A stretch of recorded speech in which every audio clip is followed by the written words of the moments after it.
Hello everybody and happy 2026. I wanted to start the year by sharing with you guys a very cool way to visualize and also play your major and minor scales that maybe you haven't figured out yet. We will be using the G major and the G minor scale as an example here, but you can use any other scale that you like in any other key that you like. Now let's see the G major scale first. As you might already know, the G major scale could be played like this.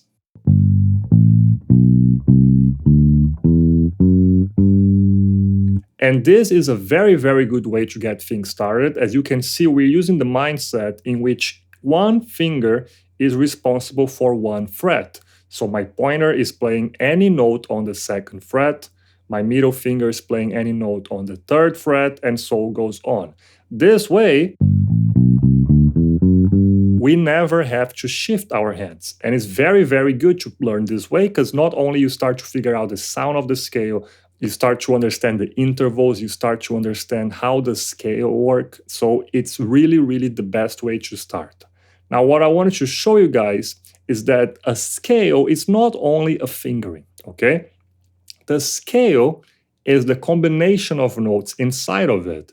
In this case, we have G, A, B, C, D, E, F sharp, and then we have the G again as the octave.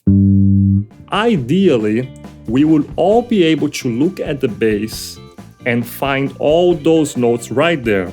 It's almost like they light up.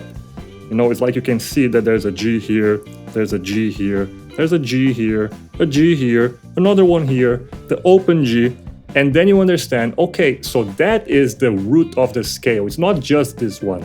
All of those are the root. Then you can see that there's an A here, there's another A here, there's another A here. So the ideal situation is that you can visualize all those notes everywhere on your neck. That is not an easy thing to do. It takes time, but I want to get us started with this alternative fingering, okay?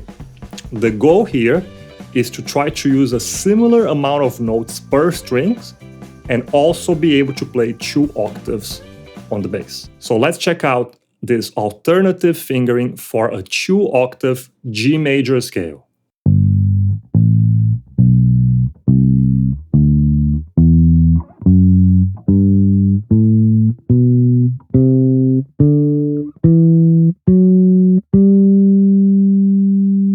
That was the ascending G major scale over 2 octaves.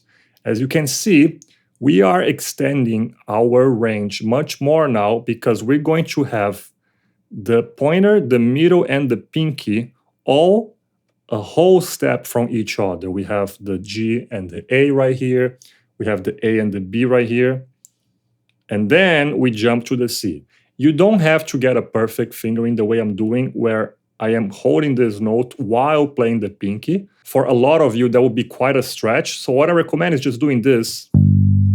Try to get this, and then you can relax your hand and bring it over here and play the pinky, okay? But honestly, a lot of bass players, and I know bass players with very different hand sizes, most of the professional bass players can play this kind of distance here. So try to work your way into getting that flexibility. It's really about developing the muscle.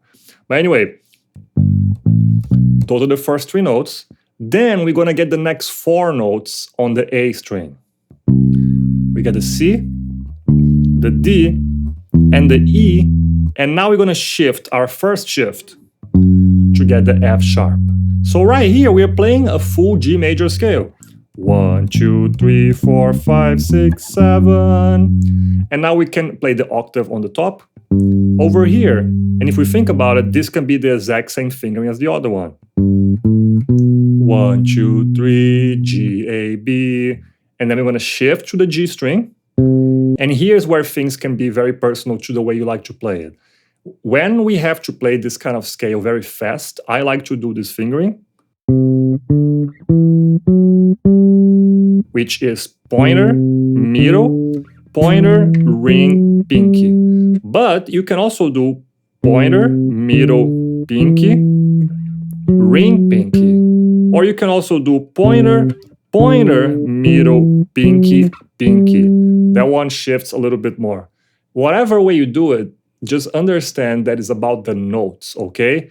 It's important to have a certain fingering to play this and try to memorize that fingering, but it's better to understand that you have certain notes you have to play. In this case, it's C, D, E, F sharp, G. As long as you can hit those notes and you are hitting those notes in the tempo, in the timing that you're trying to practice it, the fingering doesn't really matter so much. It's just about getting the notes right. So if you're playing like this,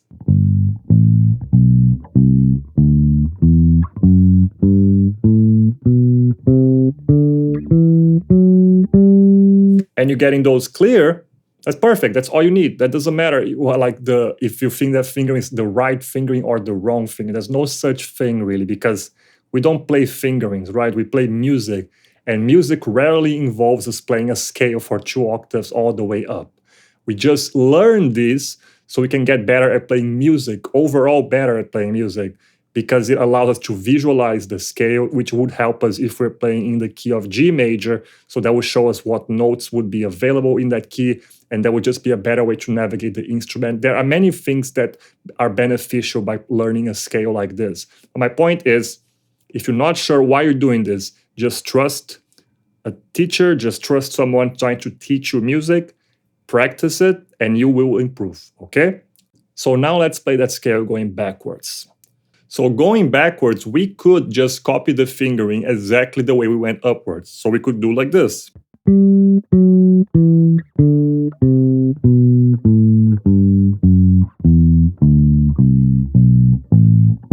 That is fine, but I tend to prefer, when I go back, to not shift my pinky twice like this. I prefer to shift on my pointer. So I would do something more like this.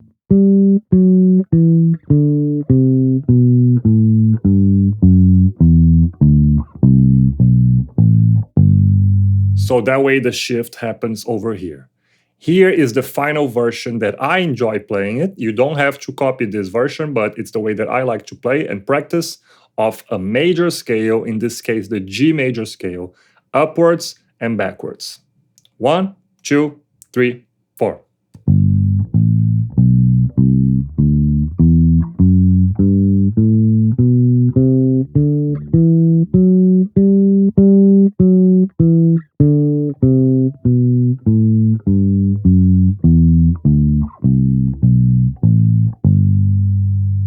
Now that you understand the logic behind it and you understand what the goal is, which is, again, to just try to get a similar amount of notes per string and do a minimum amount of shifts while achieving those 2 octaves. You can apply this mindset to any other scale that you like. So if you're practicing your modes, how can you do this with the Dorian? How can you do this with the Phrygian? So ways to expand this, okay? And eventually in further videos, I'll show you guys all of those possible scales. But right now, I just want to show you one more for today, which is the natural minor scale, also known as the Aeolian, which is the relative key, the relative scale from the major scale. We're still going to stay on G, so we're going to do the G natural minor scale. And let's first take a look how we play that scale on the very basic 1 octave fingering.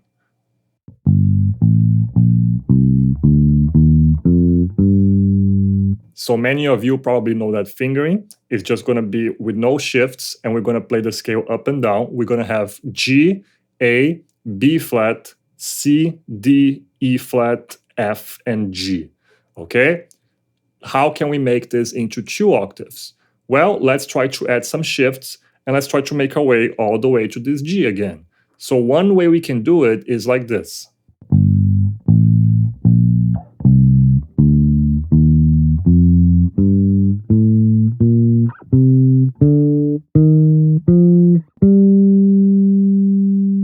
So in this way, we are really using our pinky to shift all those positions. The first one, right here. Another one right here. And the final one here to get that octave, the second octave. That is a fun way of doing it. I think, again, it helps me when I want to do it faster. But again, think about the way you like it. Can you do the same notes on the same frets with a different fingering? And of course, there's many ways to do it, but try to stay within those frets. Now let's look at this scale going backwards. We can again apply the same mindset of the last one where we can shift with our pointer going backwards.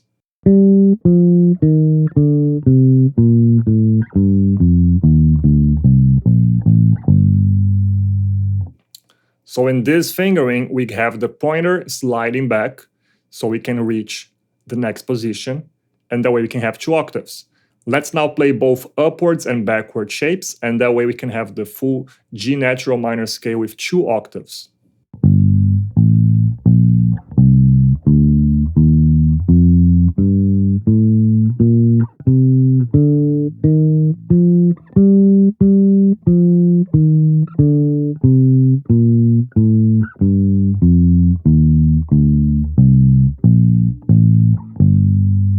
So, you have those 2 scales to learn. I recommend trying this in every single key. So try this in A major, B flat major, C major, etc. All of those keys. And try to find a fingering that really works for you. You can 100% copy my fingering. But what I recommend you really copy from this video are the frets that I'm using, okay? Whatever fingering you want to apply, try to follow the frets that I'm playing.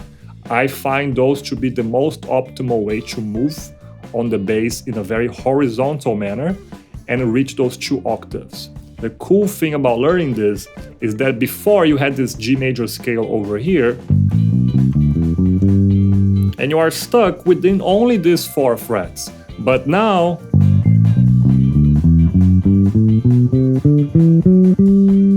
you have all the way from here to here, and you have a whole universe of notes that you can explore here, and you know where they are. The next step after practicing these fingerings is to tell yourself what notes you are playing. So that way you understand, oh, that's not only the pointer finger here, that's a D, that's a E, that's a F sharp. Understanding where those notes are. Because many of us are very, very good at knowing the notes over here, but the moment we jump in this section here, it gets all cloudy, it gets all muddy, we have no idea what's going on. Well, this kind of exercise is there to help with this, okay?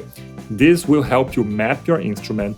This will help you unlock a bigger range on your instrument, which is very useful because if you want to play a bass line, you have now not only this G or this G, you have now this G to play and this G to play. So you have other places that you can play the same note and maybe create a different idea that you weren't going to do in a different fingering.